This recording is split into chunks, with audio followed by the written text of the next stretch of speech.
بسم اللہ الرحمن الرحیم۔ الحمدللہ، یہ ہماری 24ویں ویڈیو ہے۔ میں نے 23ویں ویڈیو میں کیا بیان کیا، آئیے اس کو تھوڑا سا ریوائز کر لیتے ہیں، ریکیپ کر لیتے ہیں۔ اور جو میں ویڈیو بنا رہا ہوں، آپ حضرات ان ویڈیو کو دوسرے تک پہنچائیں تاکہ جو یہ سلسلہ چل رہا ہے، جو سیریز ہمارے نبی کی زندگی کے بارے میں، سیرت کے بارے میں بنائی جا رہی ہے، مختصر بالکل مین پوائنٹ پر جو باتیں کی جا رہی ہے تاکہ ہر لوگوں تک بات پہنچے اور ہمارے نبی کی زندگی کے بارے میں لوگ، خاص کر ان حالات میں جو آج حالات ہیں، ان حالات میں ہمارے نبی کے بارے میں لوگ جانیں، ہر عام لوگ۔ اسی لیے میں بالکل عام طور پہ یہ ویڈیو بنا رہا ہوں تاکہ میرے نبی صلی اللہ تعالیٰ علیہ وسلم کی زندگی کے بارے میں کم سے کم بنیادی چیزیں، بڑی بڑی چیزیں، موٹی موٹی چیزیں ان کے ذہن میں بیٹھ سکے۔ تو میں نے 23ویں ویڈیو میں جو بیان کیا حضرت سلمان فارسی کا ایمان لانا، کہ آپ حق کی تلاش میں جب نکلے تو ڈاکوؤں نے آپ کو غلام بنایا، پھر آپ کو بیچا گیا، اس کے بعد کرسچن بنے، آپ عیسائی بن گئے، یہودیوں کے پاس رہے، غلام بنتے رہے، بکتے رہے، مذہب میں داخل ہوتے رہے، مگر کہیں پر ان کو سکون نہیں ملا۔ حضرت سلمان فارسی جب سید کونین سرور عالم صلی اللہ تعالیٰ علیہ وسلم کی بارگاہ میں آتے ہیں، آپ کو جب دیکھتے ہیں، اور 3 جو شرطیں تھیں کہ صدقہ نبی قبول نہیں کریں گے، ہدیہ قبول کریں گے، اور آپ کے دو شانوں کے درمیان مہر نبوت ہوگی، تو یہ تینوں نشانیوں کو انہوں نے جب دیکھا تو وہ فوراً مسلمان ہو گئے۔ اس کے بعد اسی سال، ہجرت کے پہلے سال ہی ایک واقعہ جو ہوا تھا، وہ یہ کہ 3 بڑے بڑے سردار، مسلمانوں کے 3 بڑے بڑے سردار، ان کے انتقال ہو گیا تھا۔ اس کی وجہ سے کفار بڑے خوش ہوئے تھے، بہت زیادہ ان کو خوشی ہوئی تھی، کیونکہ مسلمان کے بڑے بڑے لوگ انتقال ہوا تھا۔ ہدم، اس میں ایک اسعد بن زرارہ بھی تھے، جنہوں نے مدینہ میں گھر گھر میں اسلام پھیلایا، ان کا بھی اس میں انتقال ہو گیا تھا۔ تو 3 بڑے سردار کا جب انتقال ہوا، کفار بہت خوش ہوئے۔ اس کے بعد کفار کے بھی 2 بڑے سرداروں کا بھی انتقال ہوا، جس کی وجہ سے وہ بڑے غمزدہ ہوئے، بہت ان کو دکھ ہوا۔ ولید بن مغیرہ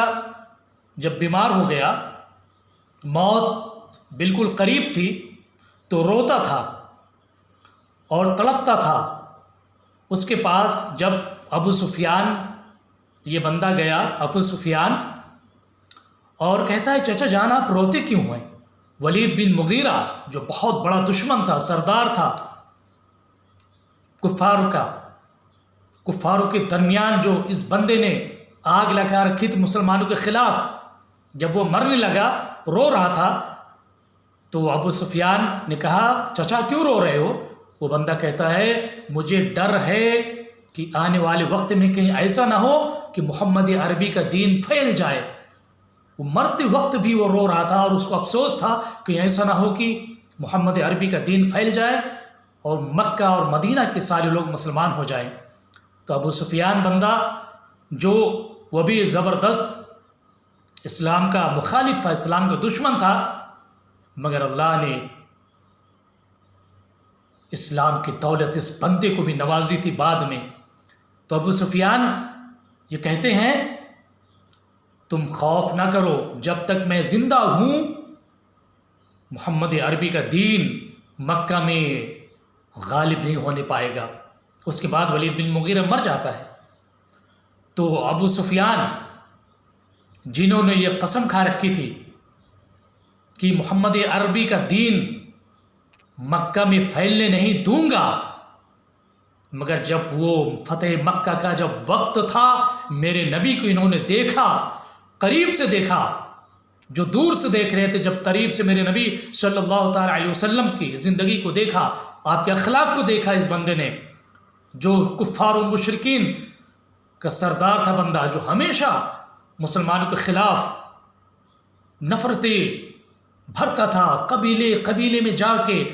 تمام جتنے بھی ٹرائبس تھے، قبیلے تھے، جہاں لوگ بسے رہتے تھے، سب لوگوں کے اندر جا کے مسلمانوں کے خلاف بھڑکانے کا کام اگر کوئی کرتا تھا تو ابو سفیان تھے، مگر جتنے بڑے دشمن تھے اتنے ہی بڑے مسلمان ہوئے جب اللہ نے ان کو ایمان کی دولت عطا فرمائی۔ اس لیے آج بھی غم کرنے کی بات نہیں ہے۔ اگر کوئی آج انڈیا کے جو حالات ہیں، بائیکاٹ کا سلسلہ جو چلتا ہے، لین دین کا کہ ان کی دکان سے یہ چیز نہ خریدا جائے، بائیکاٹ کیا جائے، مسلمانوں کو جو نظر انداز کیا جا رہا ہے، ان کے ساتھ دوہرا جو برتاؤ کیا جا رہا ہے، آپ گھبرائیں نہیں، آپ اپنی نبی کا اخلاق کو اپنائیں، آپ جو ہے ایمانداری کے ساتھ، دیانت داری کے ساتھ سب کے ساتھ پیش آئیں، وہ آپ مسلمان ہوں یا نان مسلم ہوں، کوئی بھی ہو، ہمارا ہندو بھائی ہے یا کرسچن ہے یا پنجابی سکھ ہے، کوئی بھی ہے، کوئی بھی ہو، ہمیں اپنے اخلاق کا مظاہرہ کرنا ہے۔ یہ جو دشمن طاقتیں چند لوگوں کو بھڑکا کے اختلافات یا دنگے فساد کرا رہے ہیں، یہ چند میرے بھائی جن کے بھٹکانے پہ بھٹک جا رہے ہیں، یقیناً جب ہم ان سے ملیں گے، اور سب سے بڑا راستہ، سب سے بڑا جو ہے حل اس کا یہ ہے کہ ایسے لوگوں سے ملیں جو دنگا بھڑکا رہے ہیں، جن کو بھڑکایا جا رہا ہے، جن کو ایک سازش کے تحت استعمال کیا جا رہا ہے۔ یہ ہمارے بھائی ہیں، دلت ہیں، O B C, S T, O B C, یہ اس میں نچلی جات کے لوگ ہیں جن کو استعمال کیا جا رہا ہے مسلمانوں کے خلاف۔ لہٰذا ہمارا اور آپ کا یہ فرض بنتا ہے کہ ایسے لوگوں سے ملیں، پیار سے ملیں۔ اگر ہم ملیں گے، اخلاق کا مظاہرہ کریں گے، تو انشاءاللہ جس طریقے سے دشمن اسلام، جو سب سے بڑا دشمن اسلام کا حضرت ابو سفیان تھے، مگر جب وہ اللہ کے نبی کے ساتھ آئے، ان کو قریب سے دیکھا، اسلام کو قریب سے دیکھا، جنہوں نے اسلام کو مٹانے کی قسم کھا رکھی تھی، جب نبی کے پاس آئے، نبی کے اخلاق کو دیکھا، مسلمان ہو گئے، کفار کا سردار مسلمان ہو گیا۔ اسی طرح سعد بن معاذ جو کفاروں کے سردار تھے، اسلام سے بڑی نفرت کرتے تھے، مگر جب انہوں نے اسلام کو قریب سے دیکھا، پڑھا، محمد عربی کی زندگی کو انہوں نے دیکھا، صحابہ کے زندگی کو انہوں نے دیکھا، وہ بھی مسلمان ہو گئے۔ تو یہ نیچرل چیز ہے کہ جو انسان راستے میں کانٹا بچھا رہا ہے تو ہم پر ضروری ہے کہ ہم ان کے راستے میں پھول بچھائیں، پریم سے ملیں، محبت سے ملیں، ان کی رسپیکٹ کریں، آدر عزت کریں، تو یقیناً ان کے دل میں بات بیٹھے گی، اور اپنی نبی کے اخلاق کو پیش کریں، دین اسلام کی حقانیت کو پیش کریں۔ جب وہ پیش کریں گے حقانیت کو، دین کی حقانیت کو، یقیناً وہ دین کے قریب ہوں گے۔ آج یورپ میں آپ نہیں دیکھ رہے، یورپ میں جو رپورٹ آ رہی ہے کہ ہر سال 1 لاکھ تقریباً لوگ مسلمان ہو رہے ہیں، ہر سال، برطانیہ میں، یورپ میں، کیلیفورنیا میں، یہ باہر کے یوروپین علاقوں میں، ان ملکوں میں، ان کنٹریز میں مسلمان کیوں اتنے زیادہ ہو رہے ہیں؟ وجہ کیا ہے؟ کہ لوگوں نے مسلمانوں کے خلاف جو پروپیگنڈا کر رکھا ہے، میڈیا کے ذریعے، واٹس اپ یونیورسٹی کے ذریعے، سوشل جو بائیکاٹ کیا جا رہا ہے مسلمانوں کے خلاف، جو نفرتوں کی جو آگ بھڑکائی جا رہی ہے، ان لوگوں نے جب قریب سے آ کے مسلمانوں کو دیکھا، اسلام کو دیکھا،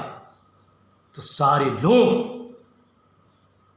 جو بڑے دشمن تھے مسلمان ہوتے چلے گئے۔ پورا یورپ آج اسلام کی طرف جھکا چلا رہا ہے۔ کیوں؟ اسلام کے اخلاق، اسلام کے حقانیت کی بنیاد پر، مسلمانوں کے اچھے اخلاق کی بنیاد پر۔ اس لیے ہم پر ضروری ہے کہ اچھے اخلاق پیش کریں، وہ دن دور نہیں، جو غیر ہیں وہ ہمارے ہو جائیں گے۔